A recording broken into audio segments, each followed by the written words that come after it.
This is World War III.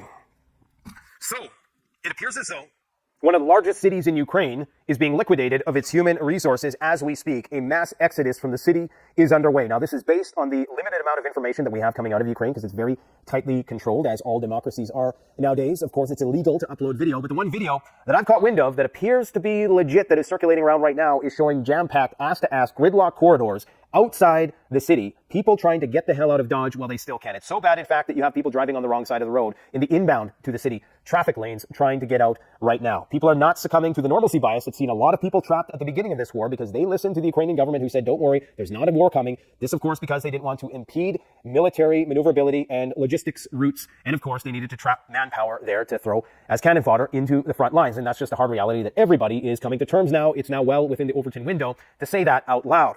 Now, as we speak, since Russia unofficially declared a war by first referring it to it as a war, Dmitry Peskov, the press secretary for Vladimir Putin, on the same day of the Crocus terrorist attacks in Moscow, for the first time framed this as a war. And since that time, Russia has been heavily targeting Ukraine's critical infrastructure, in particular their power grids and their telecommunications networks. Now, most of Ukraine is dependent on Starlink for internet, and a lot of the country is blacked out, including Kharkov. Now, it appears as though what the Russians are trying to do is shape a situation where they can encircle Kharkov, possibly do a full-scale invasion, but that's going to be big because, of course, this city, when in its peacetime population, is around 1.2 million people, I believe.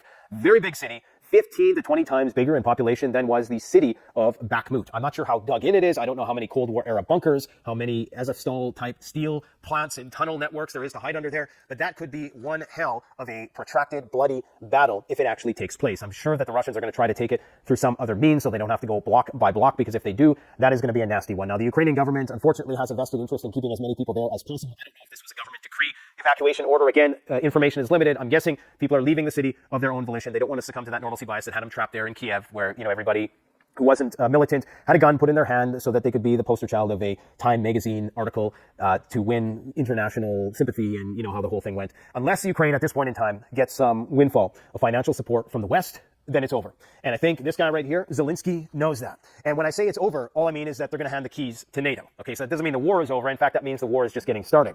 What you're seeing right now, very covertly, is Zelensky is turning over his entire cabinet. Every single day, I read about another 5 to 10 people that he is relieving of their positions and putting new people in the government, almost as if to give them like paid extended vacations, sabbaticals, other jobs in diplomatic positions around the world or in adjacent countries, almost as if they're starting to build a government in exile. They're getting ready to hand NATO the keys. Maybe they think in their mind that this new skeleton crew that they're throwing in there is going to have better bargaining potential and that they're going to be able to hoodwink the Russians with Minsk 3.0 or whatever it is they cook up next. But it starts to look like this could be what's happening. They're going to hand NATO the keys because right when the F-16s enter the battle zone, and it's going to be American pilots, I'm going to talk about this in a moment. I talked about it the other day, and I waited 48 hours, and it was confirmed. Anyways, once those enter the fray, the NATO and Ukrainian military will be virtually indistinguishable at that point. And of course, this means that NATO is effectively at war with Russia directly. And what we once knew as the Ukrainian government will just dissolve and merge to be this transmutated version of NATO, Ukraine, NATO, maybe that's what they'll call it. I don't know what they're going to call it, but it's going to be this new entity that emerges where it's kind of governed loosely from abroad, maybe somewhat on the front line from a distance, because of course, these guys who've been in there capitalizing on all the pain and suffering of the Ukrainian people for so long are going to jump ship as soon as well, not as soon, but they're going to try to ride it out to the bitter end. But Zelensky wants to give everybody a running head start, and then he, of course, is going to take that business trip at the very last minute and likely not return. Now, that is not even the biggest story of the day. The biggest story of the day is Israel effectively declaring war on Iran. Today, Israel took out 3 brigadier generals of the IRGC on Iranian soil inside Syria, okay? So we're talking about the Iranian embassy, the consulate next to it, which was hit, completely destroyed right between the Canadian embassy and the Iranian embassy, in fact. 3 high-ranking brigadier generals were assassinated, as well as, I think, 4 or 5 more higher officials. And this, of course, was a full-blown declaration of war. Israel is getting ready for war.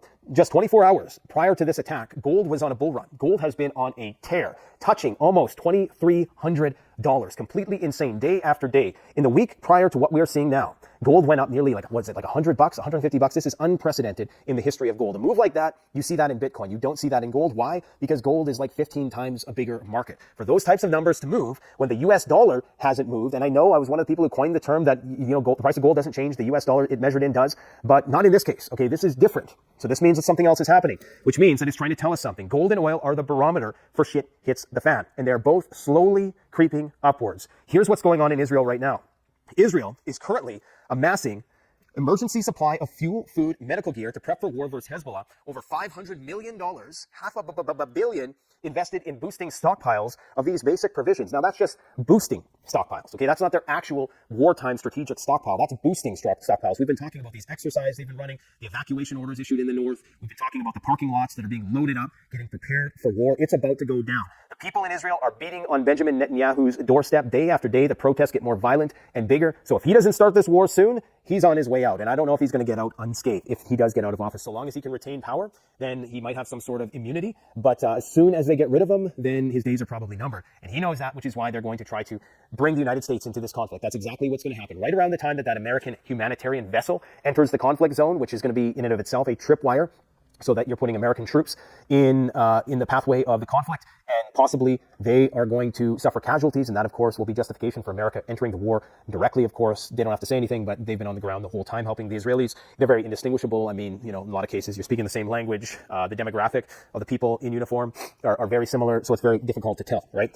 So anyways, in parallel, electricity grid fortified to minimize rocket damage. Daily blackouts are expected when the war with Hezbollah begins. Israel is going to be halting gas rig operations. They're going to be switching to alternative sources of energy during the war. So they got this penciled in. This is all planned. Hezbollah is expected to fire up to 5,000 missiles and rockets daily. Now, of course, these are going to be far more powerful, far more accurate rockets that can defeat the already diminished Iron Dome system of the Israelis. So the Israelis are in for a fight. Now, what I worry is that someone in Hezbollah, because they have the capacity to do this, anyone in the IRGC, Yemen, Iran, they could target the Israeli Dimona nuclear facility. And if they do that, we've seen how disproportionately the Israelis overreact to anything, right? So what's likely going to happen is that Samson option, I think the nuclear threshold, I mean, this is a people who had something called the Hannibal Doctrine. Okay, let's just think about that for a sec. The Hannibal Doctrine goes basically like this.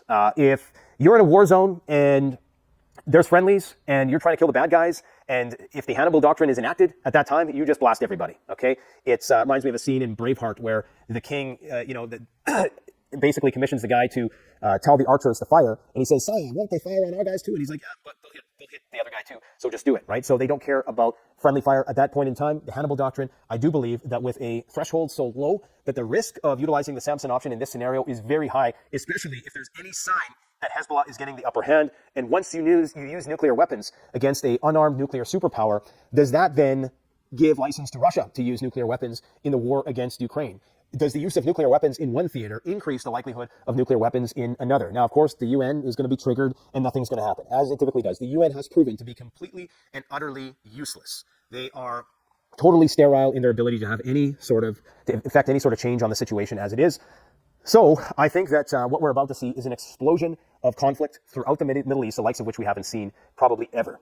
It's probably going to dwarf the Iraq War in terms of how full-blown this conflict can go. Now, recall, I was just telling you guys about how the Iranians have been finalizing their nuclear power facility, how they're basically offline with the International Atomic Energy Agency, the nuclear watchdog, who claims, even though the Iranians claim otherwise, but they claim that Iran has somewhat gone rogue in terms of their nuclear enrichment activities, and they're releasing new videos on a daily basis of these massive nuclear-proof bunkers that they've been building out. They've been launching spy satellites, so they're getting ready for a massive war. They know it's coming. It's just a matter of time. So this is what Israel is doing. They say that officials say war will erupt unexpectedly, regardless of who initiates it. Most rockets to target Haifa area and northern Israel. Okay, and remember, we're talking about Hezbollah. They have a vast, extensive network of underground bunker systems that dwarfs that of what Hamas has. And of course, Hamas has no resupply, with the exception of maybe the trucks that they're jacking. But Lebanon has pathways for resupply all throughout their massive border with Syria and Iraq. So, this is going to be a different kind of war, and this is why the United States, and you can expect there will be U.S. boots on the ground. So this is something, if you are in the U.S. military, you might want to pay attention to, because I do believe eventually you will be called up to duty in that region, whether you like it or not, to die for Benjamin Netanyahu. Now, on the topic of the F-16 pilots, I just said this a few days ago, and sure enough, now we have confirmation. Excuse me. So, in an interview with a Ukrainian news organization, an American pilot named Dan Hampton basically said that he and a group of other military pilots are ready to fight in Ukraine flying F-16s when these aircraft are delivered there. Now, I told you guys that why would you waste a perfectly good plane on a noob when you have so many vets just itching for a chance? They've been waiting their whole lives. They've been watching Top Gun on repeat and the new revised version on repeat ever since this war began, itching for a chance, just one chance to get in there and get shot down by Russian air defense. And that's what they're going to do. And so this is why, right when everything appears to be collapsing, Zelensky is going to hand NATO the keys, and they're just going to be like, you guys take it over. The F-16s are going to come in. That border between Poland and Ukraine is going to become indistinguishable. The authorities there are going to try to downplay when the Russian missiles start getting very scarily close to the Polish border. But eventually, the war is going to spill over, and you're already hearing rumblings that, don't worry, if our NATO troops are fighting the Russians inside Ukraine, it's not technically Article 5. You see what they're doing? You see how sneaky that is? So they can now fight the Russians to their heart's content. They can throw millions of guys into the meat grinder so long as it happens on the front, along the Dnieper River, along Kiev, along the Belarusian border. As long as it's there and not on NATO territory, then don't worry. We don't have to worry about nuclear Armageddon. But here's the thing. If that is the scenario, then Russia will use a nuke. Okay, many high-ranking Russian officials have already said it is now, they've made it inevitable. If NATO decides to confront Russia in the way that appears they're about to, when the Zelensky regime collapses, then it's going to inevitably lead to the use of a nuclear weapon in an attempt to try to get NATO to back off. Hampton first made such statements for the U.S. media and now confirmed his intentions on Ukrainian television. According to him, he has professional experience in the form of more than 150 combat missions operating American F-16 fighters. Now, apparently, Scott Ritter on Twitter claims that this guy is all talk and the missions that he flew were all against, defenseless countries that didn't have S-400 missile defense systems, and he may be right. But it's Scott Ritter, so, take it with a grain of salt. As is the case with the operation of the expensive NATO-made air defense systems, at first, it will not be Ukrainians, or at least not only Ukrainians, who can fly F-16 fighters in Ukraine. The point is that the first to find themselves in the cockpits of American-made fighters will be career or retired pilots from NATO countries. Okay? How many opportunities does a guy flying an F-16 going to have like that, really, to prove himself, to live to tell the tale, I took out a Russian plane, or I bombed a Russian position, I fought the Russians. That's what every American military pilot would love on their resume. And I'm not saying that they want a war, but, at the end of the day, if you train for something long enough, eventually you want to hit something, right? You can only punch air for so long. Now, I could talk about this bird flu stuff. Bird flu continues to jump from species to species. Apparently somebody, only the second known case in American history, has been discovered in Texas. So this is now, I believe it was sea lions that it was infecting last year, and it was infecting so many different types of species. So it's already jumping species, which means that it's only a matter of time. I'm pretty sure there was either species to species spread with sea lions, or it was just that the seagulls were pooping so much around where the sea lions hang out that's why they were catching it.